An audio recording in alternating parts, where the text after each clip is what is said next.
The scenario begins as Flight Kingdom 29 prepares to take off from Dubai Airport for a 7-hour flight to London Heathrow. Sam Nelson, a passenger, is next presented. Sam arrives on the flight without a suitcase and only carrying a small paper bag. A small gift for his ex-wife Marcia, whom he hopes to get back together with, is contained in the bag. Sam receives a text from Marcia, who is currently in London with her new lover Daniel, requesting him to skip the flight. Sam claims that it is already too late, and the plane takes off. Later, a fellow traveler named Hugo approaches Sam and tries to talk to him, but Sam finds him annoying and tells him to shut up. A gunshot shell is found on the bathroom floor as soon as Naomi, a girl, enters. She becomes extremely frightened and is undecided of whether to warn the crew. She then returns to her seat and shares the news with her friends. An older man named Terry enters and overhears this talk. He asks the girl what's wrong. When she shows him the bullet, Naomi inquires as to what she should do. Terry then offers to accept it and let the staff know.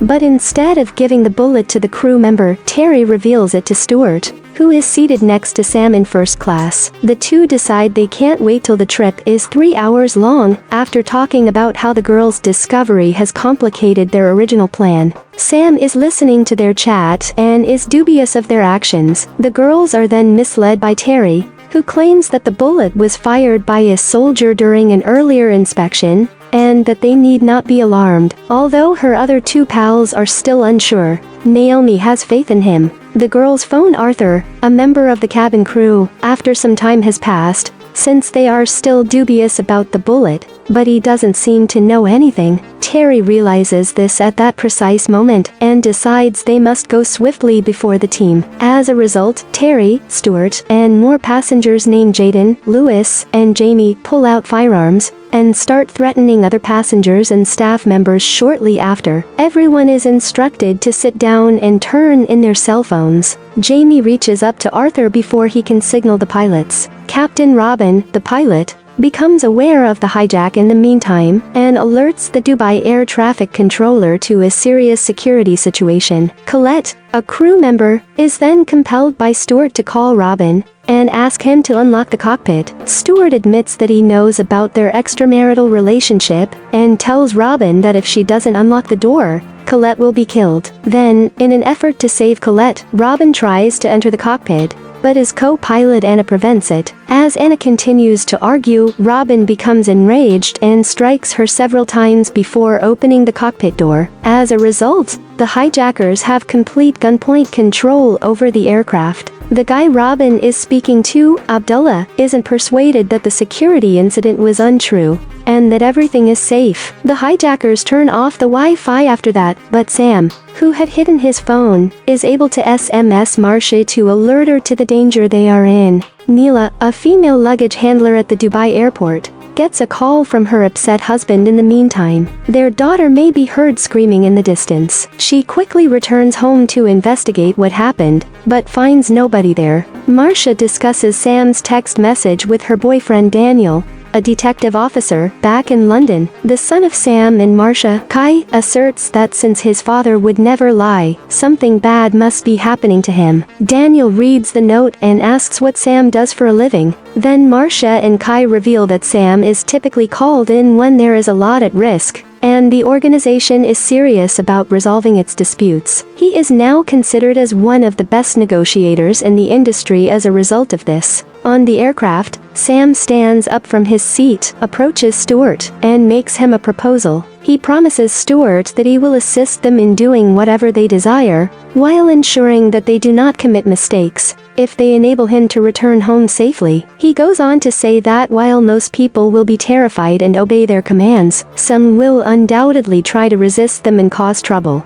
Sam is instructed to go back to his seat by Stuart, who remains silent, but snaps a photo of Sam's passport. Jamie asks Sam to unlock his phone and checks his texts a short while later, but she is unable to locate his most recent message, in which he informed Marcia of the hijacking. A while later, 2 passengers on the aircraft make the decision to kill the hijackers. They then continue to assault and overpower Jaden. When his gun falls, it explodes, alerting the others to the situation. They are in a state of fear for a time since they can't find the lost gun, but Sam ultimately finds it and offers the revolver to Stuart to win his trust. Back in London, Daniel makes a call to his ex-girlfriend Zara, a counter-terrorism specialist, and asks her to look into the possibility of an incident on Sam's flight. She accepts and makes a call to a friend who works in London Air Traffic Control, who then gets in touch with the Dubai ATC supervisor. Zara is notified by Dubai security that the security incident was a false alarm, and Daniel is informed as a result. Marcia and her son are both relieved when Daniel contacts them to share the good news. Sam writes something on the back of a magazine and gives it to Stuart while they are still in the air. The pilot is mentioned as being problematic. The system is now on autopilot, so he convinces Stuart to remove Robin from the cockpit. Following Robin's explanation of the system's operation, Stuart learns that the aircraft is capable of autonomous flight, and escorts Robin back to a seat. Sam continues with the next part of his plan, now that the pilot is in first class. He uses an in-flight game, specifically the chat feature, to converse with Robin. As they are about to enter Iraqi airspace, Robin tells Sam that no communication has yet been made with the local authorities, and if Iraqi ATC does not hear from the captain, they will launch military jets without anybody knowing what would happen. Sam then consults a map to determine the location of the aircraft, and notices that they are getting close to Baghdad. Soon after, a call from an air traffic controller in Baghdad enters the cockpit. Sam warns the hijackers that if the captain does not make contact with ATC, the Iraqi military will shoot the plane down. When Anna attempts to contact Baghdad ATC under duress,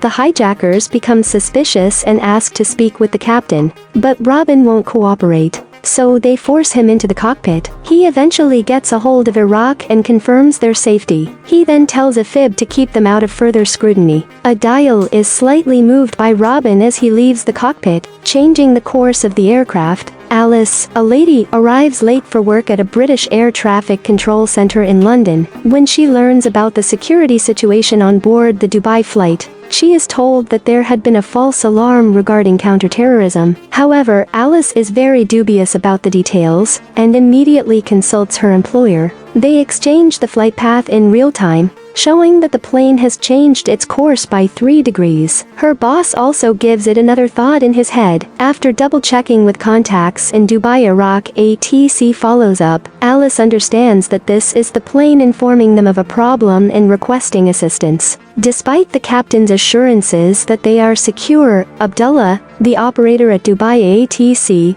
is still dubious. He hears his boss talking to his British equivalent later. As his shift is about to end, Abdullah starts to wonder if the pilot was under duress when he claimed that everything was good during the flight. He then goes into the security room and asks to see the CCTV footage from the supervisor. He sees that Neela quickly grabbed her bags and ran away after getting a phone call, while she was at the baggage security check. When Abdullah asks the security guard in charge why she left so early, the guard responds that she became unwell out of the blue. Abdullah then calls Neela, but she doesn't pick up, so he goes to her house. Later, he finds 2 purported house cleaners from Britain in their home. According to the 2 men, Neela and her husband are upstairs. No one answers Abdullah's call when he climbs upstairs. When he enters the toilet, he is horrified to see Neela and her husband dead from gunshot wounds. However, one of the cleaners shoots him in the head before he can take any action.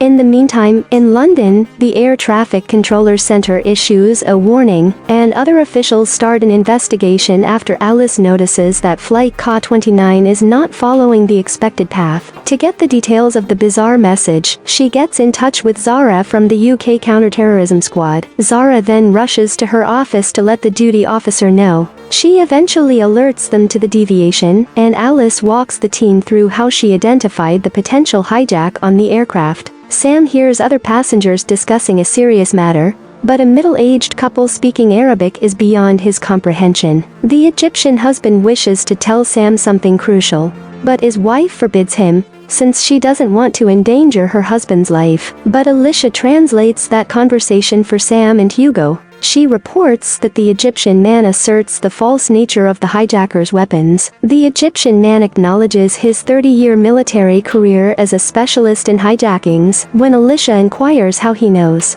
Louis suddenly interrupts their conversation after noticing it. Sam, however, informs him that other travelers are attempting to calm the Egyptian guy down, because he is afraid of never seeing his grandchildren again. Hugo makes the independent decision to look into the issue to verify that the bullets are phony. After learning this new information, Sam recommends against it, since it might put their rescue strategy at jeopardy. Hugo still claims he needs to use the restroom, and writes a note on a piece of paper while acting sick. Hugo throws the paper ball into the first class section before going back to his seat. When a woman observes this, she takes the note Hugo wrote asking her to check the floor for gunshots. Louis picks up her glasses off the floor, and asks her to have a seat, before she has a chance to say that she was looking for them before leaving her seat. A short while later, the aircraft lands in Turkey, where an officer from Istanbul asks the pilot for confirmation that everything is secure.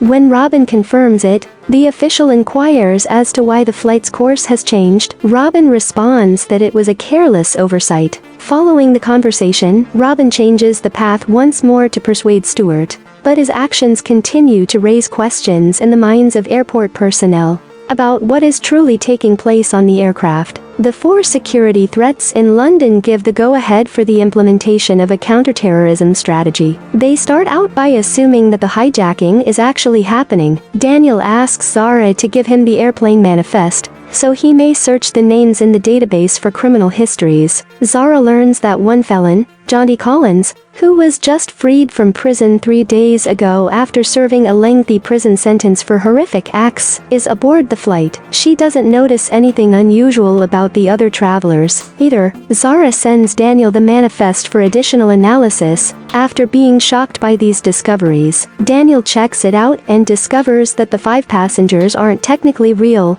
and can't be located in any database maintained by the government. They both comprehend that they have now located their 5 hijackers on the aircraft, when he tells Zara about it. While using Wi-Fi, Stuart makes a phone call to a person on the ground. Then it dawns on us that they too are carrying out commands from a select group of individuals who are probably the masterminds behind the entire ruse. Since this is probably the hijackers' first time committing a crime of this magnitude, we can see that they are also rather frightened. As a result of their uncertainty about whether they will survive the flight, passengers are growing upset. Stuart becomes suspicious that Robin has been communicating with other individuals through his gaming chat later. He threatens Robin and starts yelling at him in an effort to provoke a response. Sam tries to stop him by restraining his arms as he hits Robin in the head. When Sam starts to defend himself, Stuart loses control of the situation and becomes furious. He frightens Sam and says he'll shoot him if he ever tries to play the hero again. Then he gives the command to turn off all of the screens. Hugo then informs Sam that this shows the firearms are phony, because Stuart did not shoot anyone during the argument. Arthur overhears the chat and tells the group that while they haven't found a bullet, a female earlier in their journey had. Sam then requests proof from the Egyptian that the bullets are fakes. In order for them to distinguish between the actual and phony bullets, the Egyptian man then sketches pictures of them on paper. The cabin crew then requests that food and drinks be served. However, Stuart only permits them to deliver water bottles. A graphic of the 2 likely gunshots is shown to Naomi and her pals. As the flight attendants are distributing water, the girls then assert that sketch B fits the bullet they witnessed, demonstrating that the hijackers are employing blanks. Sam makes the decision to confront and kill one of the hijackers. As soon as he receives this confirmation, he tells Hugo to take a gamble and get rid of the weakest member of the group. He asks Hugo to attack Terry because he believes Terry is the most exposed. Hugo tells Sam that he can't do it because he is too afraid to even move. Nasser, a passenger in economy class, worries about the well-being of his uncle. Insulin, which is kept in a bag within the cabinet, is needed by his uncle. Jaden, the hijacker, refuses Nasser's request for permission to obtain the medication, and makes threats to shoot him. In an effort to defend himself, Nasser goes to obtain his uncle's medication. Jaden, on the other hand, beats him up, and the two start fighting, causing chaos on the aircraft. Sam takes advantage of the situation and sneaks to the back of the plane, while this brawl is still going on. On his way to the back of the plane, he walks through individuals who are in terror. Stuart takes note of the commotion as well, and decides to act on his own. He takes actual ammo out of a bag, and puts it in his gun in place of the blank rounds. Even though Stuart is now carrying a dangerous weapon, the other hijackers are still using blanks. While this is going on, Sam approaches Terry and assaults him physically. However, the conflict comes to a stop when Terry points his gun at Sam. Sam asks Terry to shoot, essentially daring him to do so because he knows the pistol is empty, as Terry continues to threaten him. Stuart suddenly charges the back of the aircraft, grabs a loaded weapon, and points it at someone. This episode ends abruptly with the sound of a gunshot that reverberates across the entire room. Subscribe for more content like this. Don't forget to turn on notifications and leave a like to support the channel. Thank you for watching.